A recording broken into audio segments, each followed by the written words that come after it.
Assalamu Walaikum. Hello friends, how are you? Welcome back to my new video. In this video, I am going to show you how to recover unsaved data in Microsoft Word document. Let's get started. Now we want to recover unsaved data in this document. Go to the File menu. Then click the Manage Document option. Then select the Recover Unsaved Documents. Then recover any unsaved documents, click the file and open the file. And we can see we recover the file.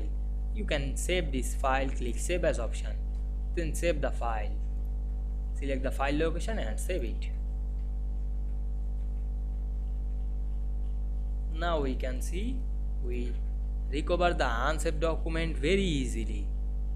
I hope you enjoyed the video. Please like, comment, share and subscribe my channel. Thanks for watching.